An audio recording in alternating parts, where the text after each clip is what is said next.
اهلا بكم في قناتي. انا جاي اقولك حاجة بصراحة، انت مش فاشل، انت مش كسول، انت مش محتاج 24 ساعة زيادة. مشكلتك الحقيقية انك بتضيع عمرك وانت فاكر انك بتضيع وقتك. مشكلتك مش بس انك مش عارف تنظم وقتك، انك عايز تعمل كل حاجة وخايف تختار حاجة فتفضل واقف في مكانك ومش بتتقدم. اسأل نفسك سؤال واحد بس: الحاجة اللي لو ركزت عليها لمدة 6 شهور هتفرق فعلا في حياتك، واترك باقي الحاجات فيما بعد تشتغل عليها.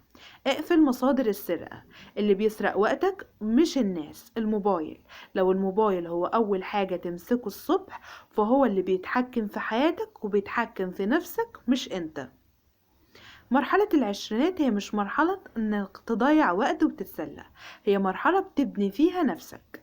كل ساعة بتضيعها وبتستثمرها هي اللي بتحدد نسختك اللي جاية في المستقبل. اسأل نفسك سؤال: هل انت تعبان من انك مش ناجح، ولا تعبان من الشغل؟ لو تعبان من الشغل كمل، ولو تعبان من لا شيء فوق.